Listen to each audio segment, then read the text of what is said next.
ناظرین، حکومت پچھلے 2-3 دن سے ایک افراتفری کا شکار ہے۔ ایک طرف رائیونڈ جاتی عمرہ میں مریم نواز کے بھتیجے اور نواز شریف کے پوتے کی شادی تھی، تو دوسری طرف 5 ستارہ ہوٹل میں شہباز شریف کے خلاف نواز گروپ کی جو بغاوت ہے، اس نے ایک تو حکومت کے رنگ میں بنگ ڈال دیا ہے، اور دوسری طرف اب مسلم لیگ نون کے بڑے بڑے رہنما، جس میں رانا ثناء اللہ، خواجہ سعد رفیق، اب عمران خان سے معافیاں کیوں مانگ رہے ہیں، اور وہ اس حکومت کے ساتھ، اس سسٹم کے ساتھ چلنے کے لیے تیار کیوں نہیں ہیں۔ کچھ تہلکہ خیز خبریں ہیں ہمارے پاس جو ہم آپ کے ساتھ شیئر کریں گے، تاکہ آپ کو یہ اندازہ ہو سکے کہ اس وقت حکومت کن مشکلات کا شکار ہے، اور ڈیفینیٹلی یہ حکومت کسی بھی وقت اور ایگزیکٹلی کس وقت جو ہے وہ جا سکتی ہے۔ اس حوالے سے بھی ہمارے پاس ایک خبر ہے جو ہم آپ کے ساتھ شیئر کریں گے۔ آپ لازمی کمنٹ باکس میں اپنی اوپینین لکھیے گا، اور چینل کو سبسکرائب کیجئے گا۔ بیل آئیکن کو بھی آپ نے لازمی پریس کرنا ہے۔ سب سے پہلے اگر ہم بات کریں مسلم لیگ نون کے 2-3 بڑے رہنماؤں کی، تاکہ آپ کو اندازہ ہو سکے ان کی یا اس بات کی سنگینی کا۔ خواجہ سعد رفیق اور خواجہ سلمان رفیق کے جو والد ہیں خواجہ رفیق صاحب، ان کی برسی لاہور میں منعقد کی گئی، اور وہاں پر خواجہ سعد رفیق نے یہ کہا کہ پاکستان ریموٹ کنٹرول جمہوریت کے ذریعے آگے نہیں بڑھ سکتا، ملک درست سمت میں نہیں جا رہا، میں اس لیے اس حکومت کا حصہ نہیں ہوں، جہاں خرابی ہوگی وہاں چپ نہیں رہا جا سکتا۔ اس کے بعد خواجہ سعد رفیق نے یہ بھی کہا کہ پاکستان میں اور اسپیشلی آزاد کشمیر میں جتھے بنا کر لوگ نکلتے ہیں اور حکومت گھٹنے ٹیک دیتی ہے، کشمیریوں کے دل پاکستان کے ساتھ دھڑکتے ہیں، وہاں ایسا آدمی کیوں بٹھایا گیا ہے جس کا کشمیر کی سیاست سے کوئی لینا دینا نہیں ہے۔ ہم نے کہا تھا یہ کام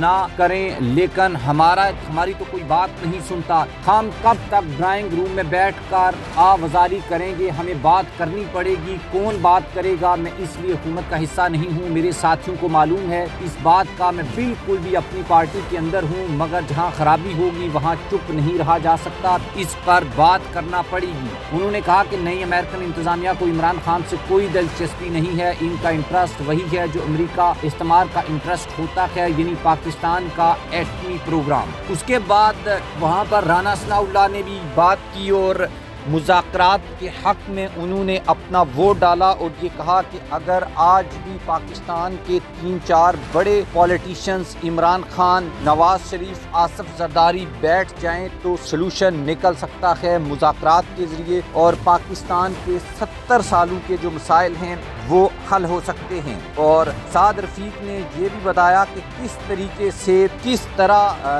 ڈیفینیٹلی اس حکومت نے، یا اسپیشلی سعد رفیق نے جب یہ کہا کہ جب ہم نے مشورہ دیا 8 فروری کے الیکشن کے بعد کہ مسلم لیگ نون کو حکومت نہیں لینی چاہیے، تو مریم نواز نے یہ کہا کہ جو فیصلے ہو چکے ہیں ان کے اوپر کوئی بات نہیں کرنی، آگے چلیں، اور آگے یعنی حکومت کیسے چلانی ہے، کیسے لینی ہے، اس کے اوپر اب بات ہونی چاہیے۔ اس سے آپ یہ اندازہ لگا سکتے ہیں کہ رانا ثناء اللہ، اس کے بعد شاہد حقان عباسی تو خیر پارٹی چھوڑ چکے ہیں، اور مسلم لیگ نون کے خرم دستگیر ہو گئے، اس کے علاوہ کافی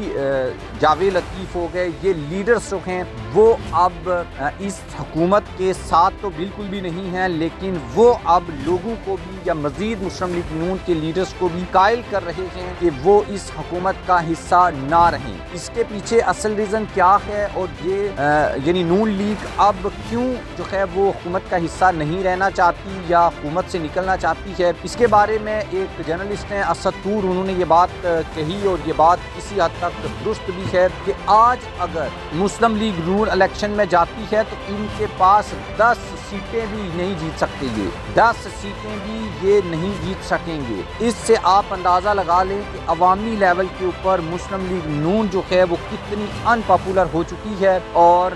نواز گروپ یہ چاہتا ہے کہ کسی طریقے سے ایک بار پھر وہ اسٹیبلشمنٹ کا بیانیہ جو ہے وہ چلا کر اپنی جو پاپولیرٹی ہے اس کو گین کریں، لیکن یہ اب بہت مشکل ہو چکا ہے۔